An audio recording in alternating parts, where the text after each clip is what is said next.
So as a follow-up to yesterday's video on mining tools, I just want to say I spent way too long upgrading every freaking part of that ship to get the mining lasers to fire for more than 3 seconds, and the most I got was 5. And looking at the original ship, I could see that it had tier 2 generators. So that might have been why it worked and the starter ship would not. So half my day, bleh, but I do it so I can teach and learn and all that fun stuff, which must be good because, Jesus, I was at 400 subs when we started this, and now we're over 700, which is amazing. So keep it up. I really appreciate it. It is phenomenal. Oh, also, we lost the ship in PvP, so there was that too. However, I managed to salvage the mining laser and the other expensive things that I had slapped on there. So, win-win. All right, let's get to why you're here, which is talking about the station creator thing.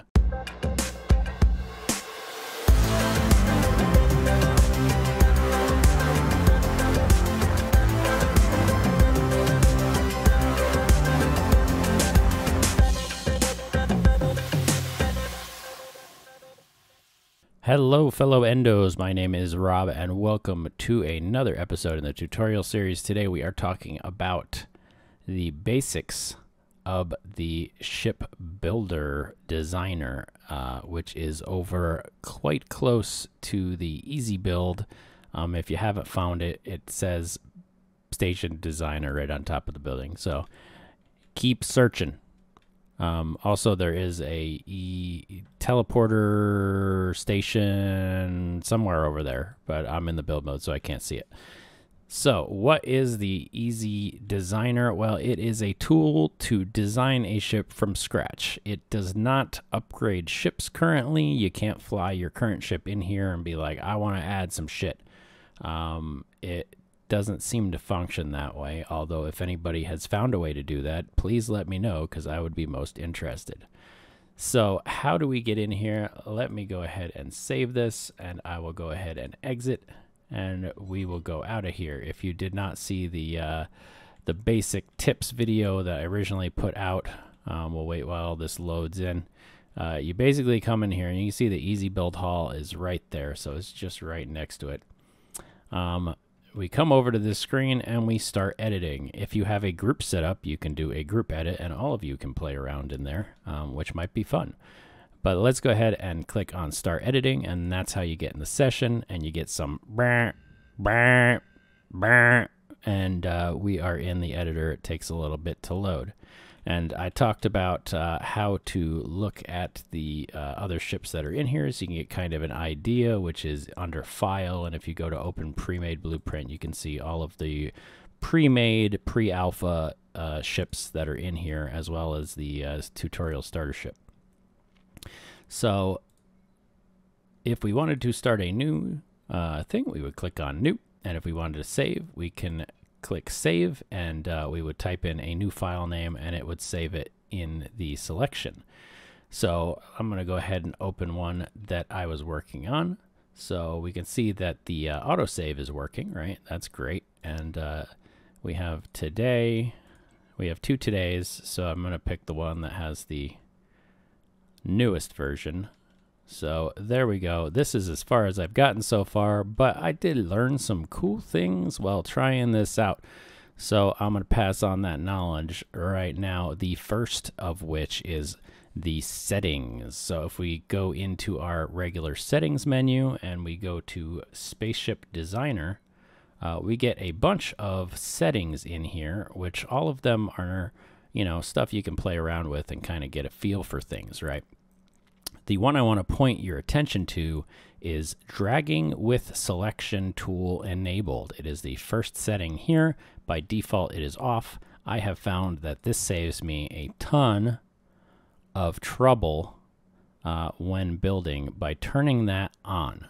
Because by default, you cannot drag something you have selected, unless you go to the movement tool and then you use the arrow keys to move stuff, or the arrow thingies that show up on the surface of things, and that is something to be aware of.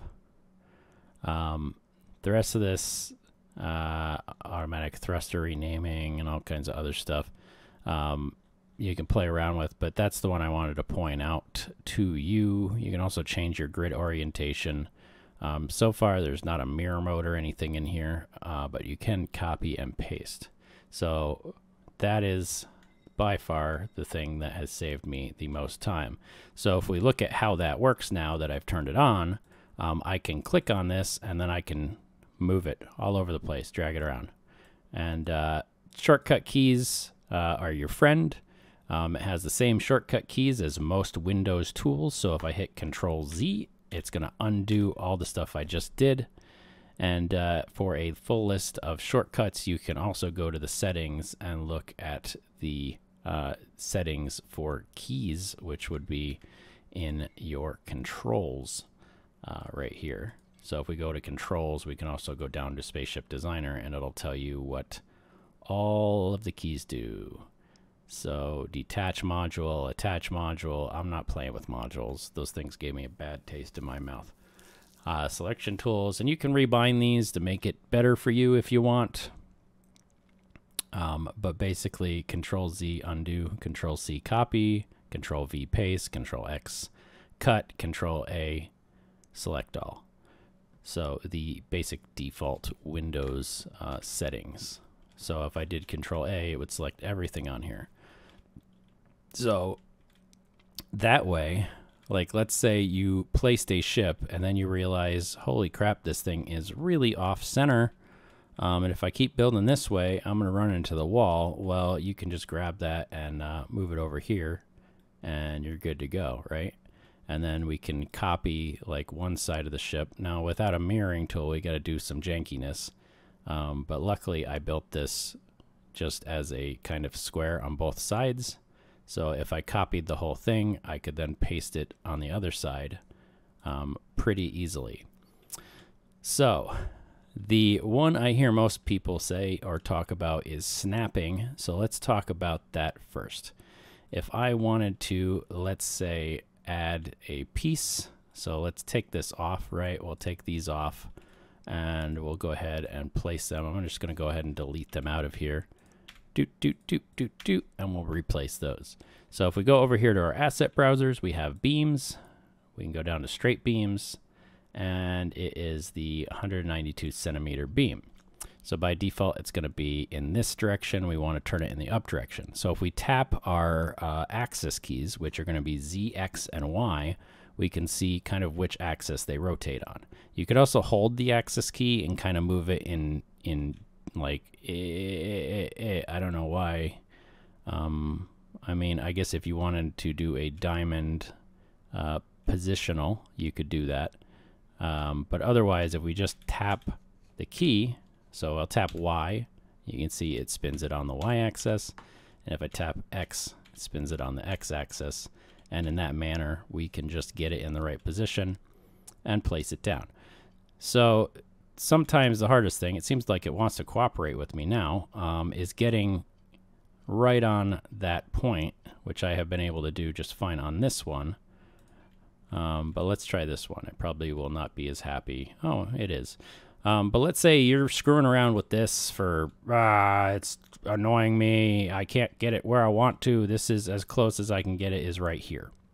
What you can do is go ahead and place it and then hit the 1 key to toggle over to move. And then you can just grab the arrow for the direction you want to move in and boop, snap it over 1 and you're good to go.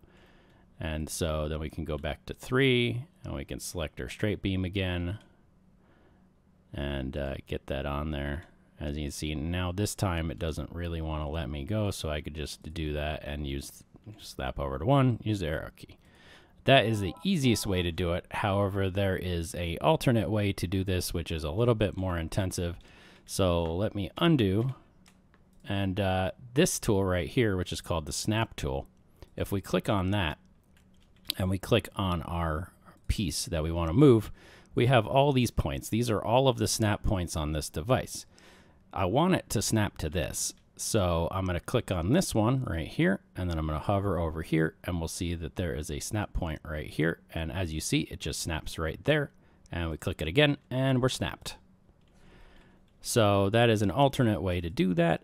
So if you can't get it at all, so let's say, boop, let's select that.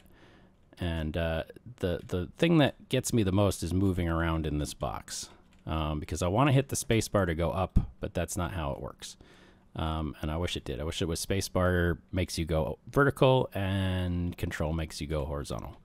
But it doesn't want to do that. So let's go back here. Let's say that the closest I could get this was over here, and I can't snap it at all.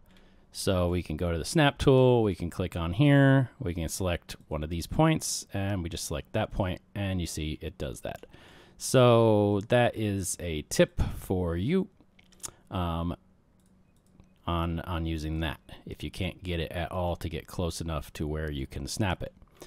Now, my next tool tip is on the welding tool. If we look at the welding tool, we can see that all these are not welded at all. So if we wanted to weld single pieces, we could just click on them. By default, over here in your tool options, it's just weld beams. If we want to weld everything, we can click on Apply All and just click anywhere, and it welds the entire structure. Similarly, if we wanted to check out durability as we're building, we click on durability and we click on the frame, and you can see it's yellow because it's not that durable right now. It's just a frame. So once we get that to final building zone area or whatever, it'll turn green and it will be good to go. So yellow's not that durable. So that's a good use of the durability tool.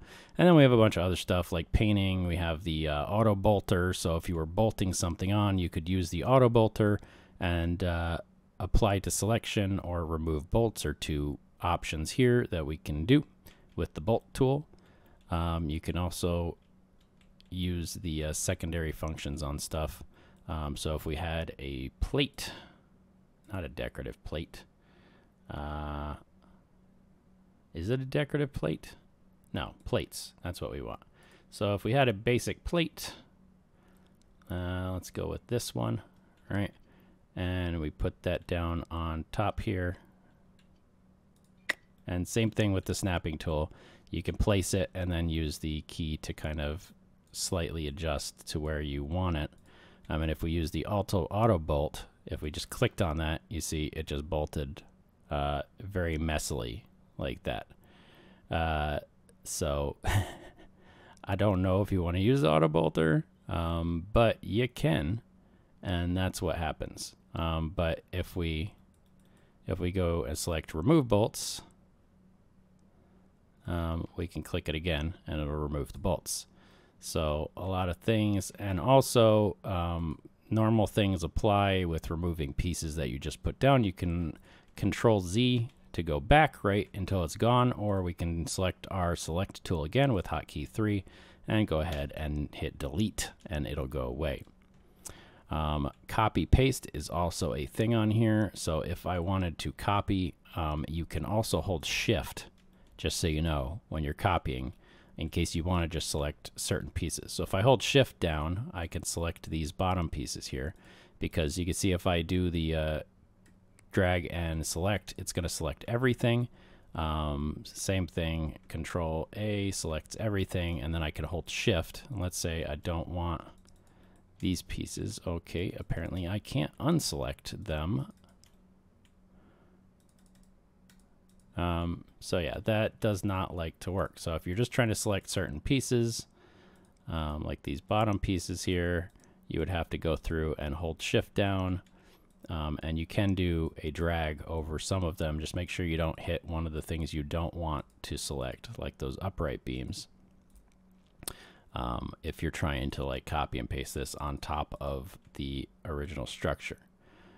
And then there's all kinds of things you could do also, like if I went and copied this piece to over here, and the only way I could do that, because there's no mirroring tool, was to copy it upside down. Well, you can select certain pieces. So let me take this piece off of here. you can select like this piece right here, and while it's in there, even though it's welded, it'll unweld itself if you try to move it. We can hit the keys while it's already placed. So I'm hitting the Y key. So if I wanted to change it to be upside down, I could do that. Or if I wanted to change it so it's right side up, we could do that as well. And then we'd select it and then select the welding tool and weld that sucker back in there. So that is pretty much all the general tips for usage. Obviously, you can go into File and click Save to manually save, or Control S also manually saves. And if you finish your ship and you want to buy that blueprint, you can click Buy Custom Ship. It'll tell you all of the components that you've put in there so far. And then there will be an option to buy on here. But I don't think it'll let you do it until it's actually flyable or finished. Because I don't, oh yeah, right here, yes. So I would select yes, it'll charge me $3,217 and it'll give me this frame. So if I spawn this on a landing pad, this is what I'll get. Also up here, you can go into test flight. Oh, and you can adjust your camera settings too from here by moving these little sliders. But there is a way to test flight. I think it is F5. I guess it's not a select. Oh, it's right here. Test mode. So if I hit F5 or I click on this button, it's going to start a test mode so I can go ahead and test everything. We can also see detached objects up here. And the most important, show spaceship orientation. That shows which way is forward. So if you're getting down to where you're slapping engines on your ship, you want to make sure that you're putting them on the back of the ship. Otherwise, the ship is going to think you're not working, right? You slap some engines on there and you're like, why won't my ship go forward? It might be built backwards. Sorry. So that is pretty much what I wanted to demonstrate today. There's a lot of functionality with copy pasting. Like I can copy this, paste it over here. I just hit Control C, Control V. So very easily, once you get used to all of the hotkeys, it becomes a breeze to kind of go through here. My only complaint, again, is the movement. Like if you hold spacebar, you can go up and down with your mouse, or if you hold the middle mouse button, you can do the same thing. But otherwise, you have to hold the right mouse button to look around and move. It's kind of like an old school RPG or MMO, because that's how you move and look around in like Final Fantasy 14 and stuff. We call that classic movement, I guess, because that's what it's called in the game, classic movement. I think WoW's pretty much the same, if I remember correctly. It's been years since I played WoW. I will indeed do some more tutorials on this as we get more advanced, or if I figure something out that seems like it's not common sense and needs to be passed on, I will do that. If you have anything you would like specifically talked about, hit me up in the description. No, that's only I can type in the description. Hit me up in the discussion box down there, and we can go through it. If you're looking for an org to join, we're open. Just hit me up on Discord or send me an email in game.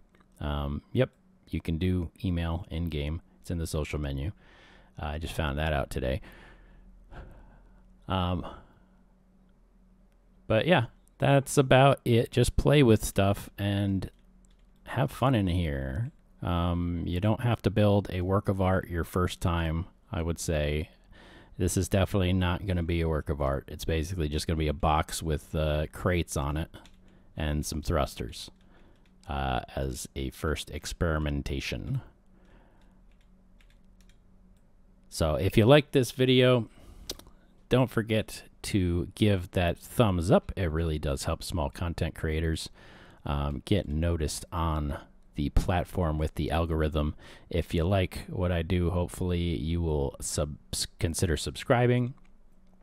And if you want to be notified every time I drop a video, go ahead and hit that bell icon. And every time I post a video, YouTube will annoyingly let you know about it. That's it for today. As always, I will see you out there, well, out here in space. Stay safe, my friends.